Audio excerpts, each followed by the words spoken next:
Right now, wherever you live, there are 7 places within 10 miles of your house that you've already decided you'd run to if everything falls apart.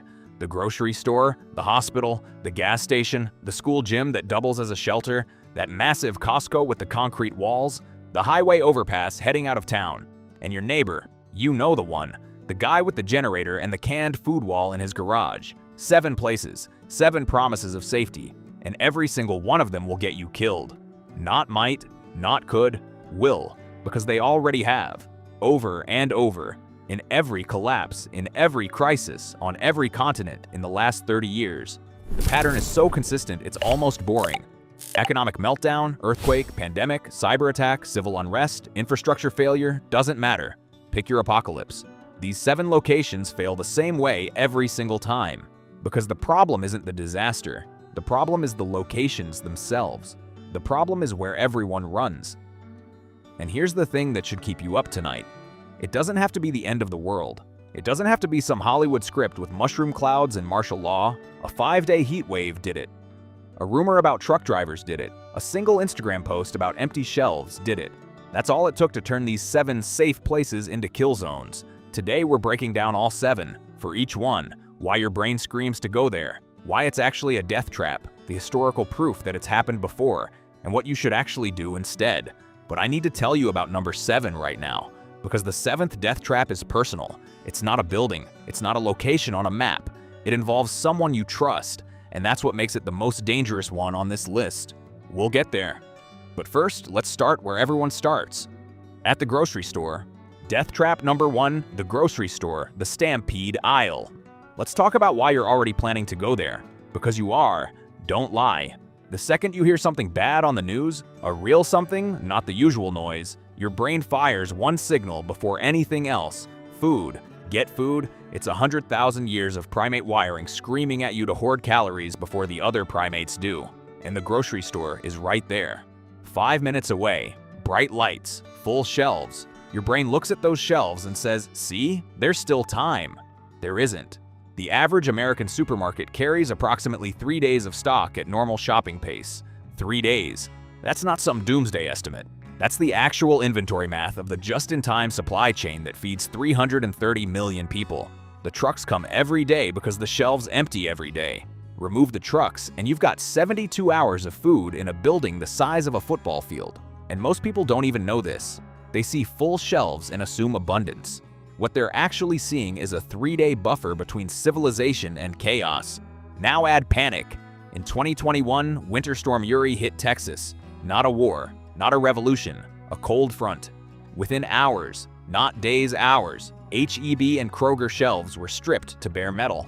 6 to 12 hours under panic buying and 3 days of inventory evaporates. FEMA's data confirms this across every disruption they've studied.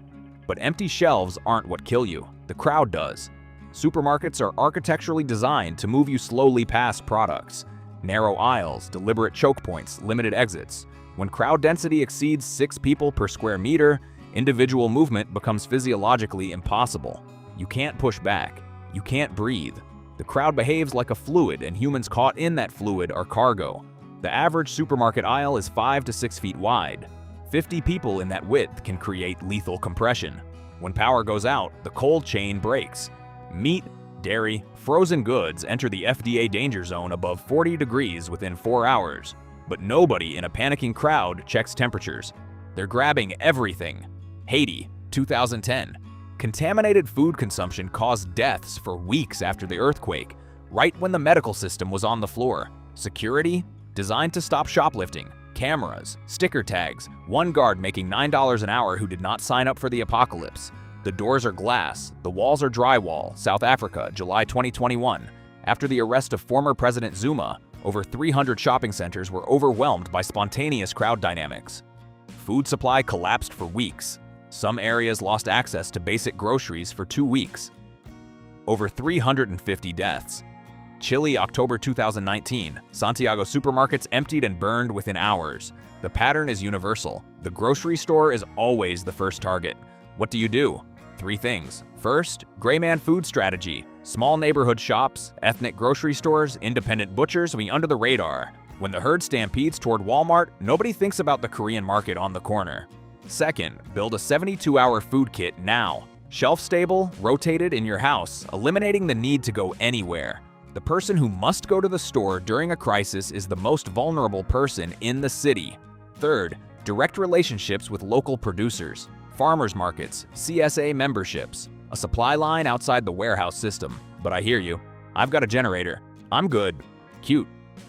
When everything goes dark and your house is the only one with lights and a humming generator, what message does that send? You just told the neighborhood you have power, food, and supplies. In a dark street, you're a lighthouse.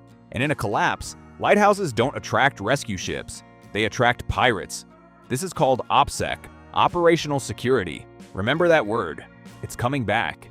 Because the loudest person in the neighborhood after a collapse isn't the strongest. They're the first target. Now we need to talk about the second place you're already planning to run. Death trap number 2, the hospital. The building that stops being a hospital. Ancient instinct. Hurt or sick, find the healer. Hospitals have generators, water, professionals, drugs. Steel and concrete, they look like bunkers. And 133 million Americans manage chronic conditions. For them, the hospital feels like the only remaining pharmacy on Earth. It isn't. Most hospital generators carry 24 to 72 hours of fuel. That's the window. That's all you get. When that fuel runs out, ventilators stop, medication fridges warm, operating rooms go dark, elevators freeze, and the building transforms from a medical facility into a dark, crowded maze full of the sickest and most vulnerable people in the city. Fukushima, 2011. In the most disaster-prepared nation on Earth, hospitals lost power when the tsunami hit.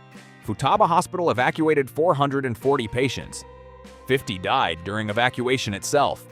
Hypothermia, dehydration, transport trauma. The hospital couldn't save them. Leaving couldn't save them. Both options were lethal, and that was with an organized response from the Japanese government. Arguably the most competent disaster apparatus on the planet. Staff attrition after major disasters runs 40 to 70%. They leave to protect their families. Bergamo, Italy, March 2020. The hospital system collapsed in 2 weeks. Doctors chose which patients got ventilators. Military trucks transported bodies because morgues were full, in peacetime, in one of Europe's most advanced healthcare systems. Under normal conditions, hospital-acquired infections kill 75,000 Americans annually. CDC data: remove electricity, ventilation, sterilization, MRSA, sepsis, pneumonia spread unchecked. The hospital becomes an incubation chamber. Chicago, 1995. 5 days of heat. Hospitals closed their doors. Ambulances circled the city, unable to find capacity. 739 dead from heat in a major American city. That wasn't a collapse. That was summer. Lebanon, 2021. No war, just economics. Hospitals couldn't fuel generators, surgeries halted, dialysis patients went untreated. A modern capital's healthcare simply stopped. Alternative: learn basic medical skills yourself. CERT certification, wound care, fracture immobilization, basic suturing. These are learnable skills that take days, not years. The best ER strategy is never needing one. Maintain 90-day prescription medication supply. Most doctors will write the script with medical justification. Insulin, blood pressure medication, thyroid medication, these aren't things you find on a grocery shelf. Secure them now, while the system still works. And a lesser-known fact in crisis medicine, many veterinary antibiotics, amoxicillin, metronidazole, doxycycline, are chemically identical to human versions. Vet clinics are far less crowded and far less monitored than hospitals. All right, so you can't eat at the grocery store and you can't heal at the hospital, but at least you can get in the car and drive away from all of this, right? Just need to fill the tank. About that. Death trap number 3, the gas station. 30,000 gallons you can't touch. The American plan. A is beautifully simple and completely doomed. Fill up the car, get on the highway, leave the city. Makes sense in a country built around the automobile, until it doesn't. An average gas station holds roughly 30,000 gallons underground. Average tank, 15 gallons, 2,000 cars. But a typical suburban station serves 10,000 or more people, funneling to 3 or 4 stations. Under panic, that capacity evaporates in 4 to 8 hours. Here's the detail that destroys the entire plan. Gas pumps run on electricity. No power, no pumps. 20,000 gallons beneath your feet, completely inaccessible. Manual pumping equipment doesn't exist at standard stations. You're standing in an increasingly angry crowd around a resource that exists but is unreachable. That's not just frustrating, it's a conflict accelerant. Add gasoline vapor, heavier than air, pools at ground level. Any spark, including gunfire, can trigger a chain reaction. And the geography, narrow entry and exit on major roads. When traffic locks, your vehicle becomes a metal box going nowhere. England, September 2021. There was no actual fuel shortage. I need you to understand that. There was no shortage. A few news stories mentioned a truck driver shortfall affecting some deliveries. That's it. Within 48 hours, 90% of gas stations across the United Kingdom ran dry. Police were called to break up fights at pumps. Ambulances couldn't refuel. The government deployed military drivers to restore supply, all because of a perception of shortage. Not an actual one. The fuel was there. The panic wasn't about reality. It was about fear of reality. Lebanon, 2021. Armed confrontations at stations, fuel hoarding, a black market overnight. Puerto Rico after Hurricane Maria. Stations closed for days. People destroyed generators with contaminated fuel out of desperation. Alternative, the half-tank rule. Never let your vehicle drop below half a tank. That single habit, boring, unsexy, completely unglamorous, eliminates or dramatically reduces your gas station dependency during a crisis. Store 5 gallons of fuel at home in proper containers with stabilizer, rotated every 6 months. Plan alternative transport. A bicycle covers 30 miles on zero fuel, makes no noise, and moves through gridlocked traffic like it doesn't exist. Traffic jams stop cars. They don't stop bikes. And plan your evacuation on back roads, not highways. County roads, dirt roads, railroad lines. With a physical map, because your GPS depends on infrastructure that might not be there. Speaking of infrastructure you trust, let's talk about where the government tells you to go. Death trap number 4. The school gym, the FEMA shelter where the government put you on a waiting list to die. The authority reflex. Someone in charge has a plan. Someone will come. In America, that's FEMA. Schools, community centers, gymnasiums, big buildings, cafeterias with industrial kitchens, plumbing, backup power. Everything looks ready. Everything is not ready. Official capacity versus actual demand is always a catastrophic mismatch. Typhoon Haiyan, Philippines, 2013. Tacloban Convention Center, the designated shelter, thousands inside. Storm surge exceeded the building, over 6,300 dead. Even when buildings hold, the math doesn't.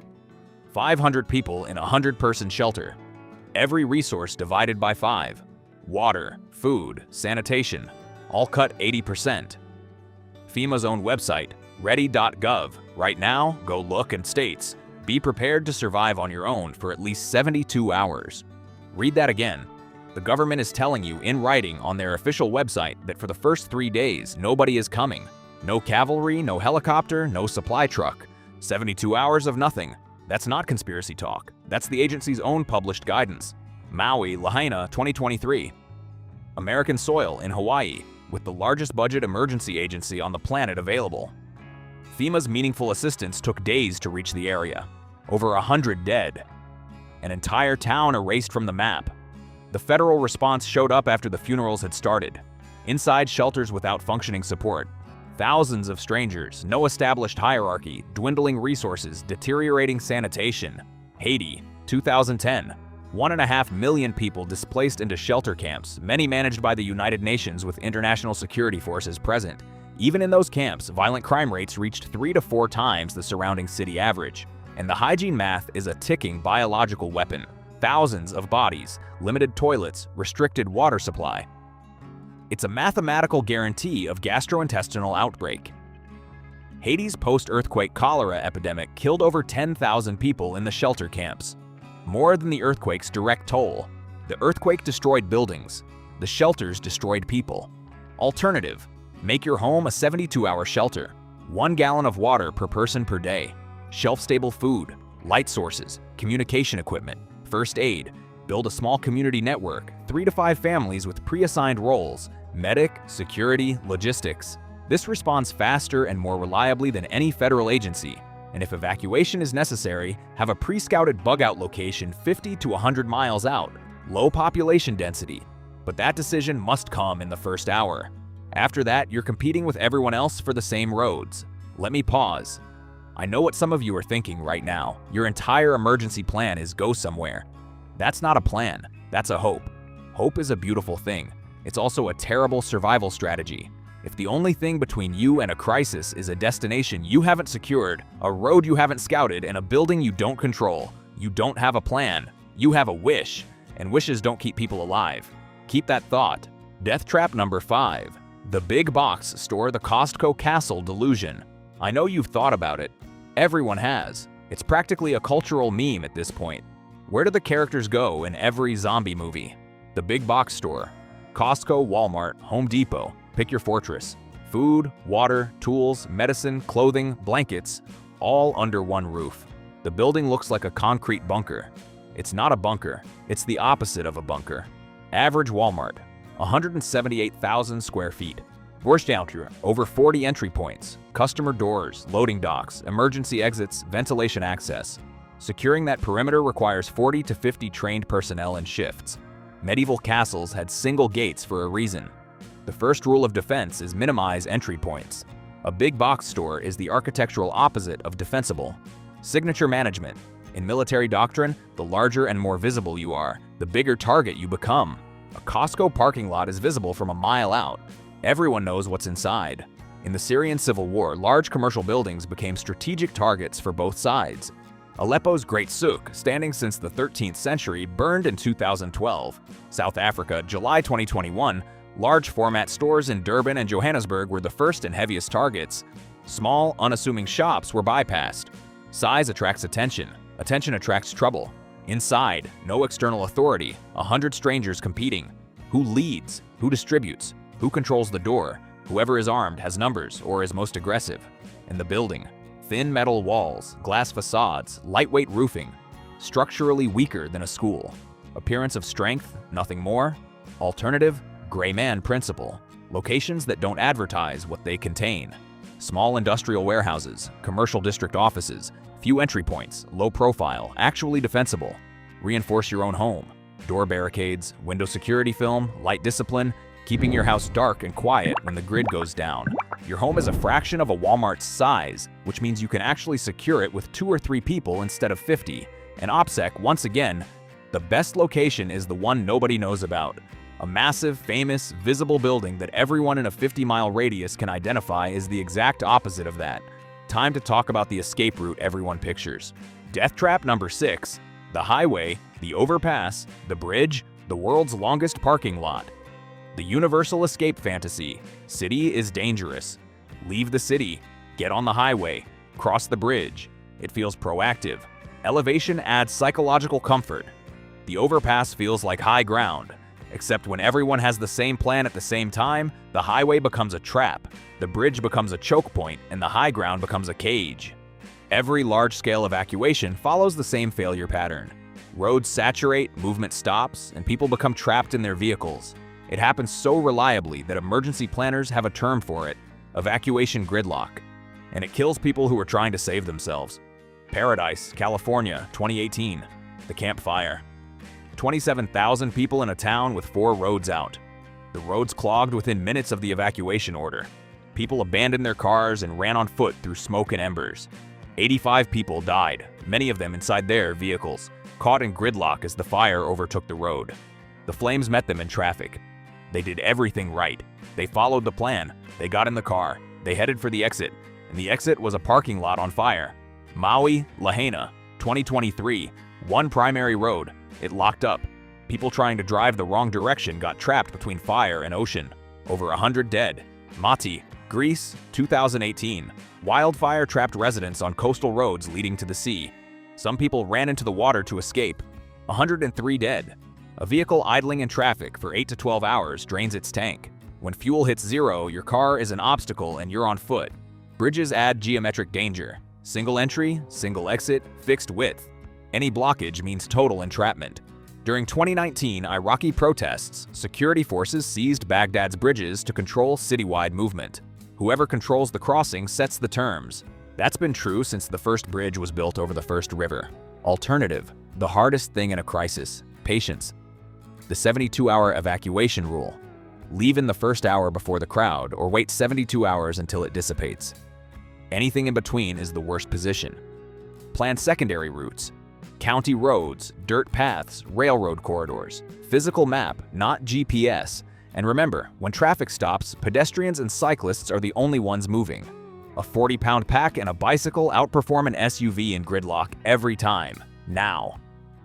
Some of you are thinking, this happens in the Philippines, in Haiti, not America. America, where paradise burned 85 people alive in their cars in 2018, where Maui erased a town in 2023, where Texas lost its power grid in 2021, where a wildfire burned through suburban Colorado in December of 2021, in a neighborhood with HOA fees and two-car garages. Never in America. Sure, if by never you mean multiple times in the last 10 years.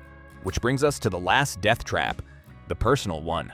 Death trap number 7, your neighbor's prepper setup, the plan that was never yours. This is the emotional peak. The first 6 traps were buildings, locations, infrastructure. This one is a person, someone you know, someone you trust. And that's what makes it the most dangerous entry on this list. You know who I'm talking about.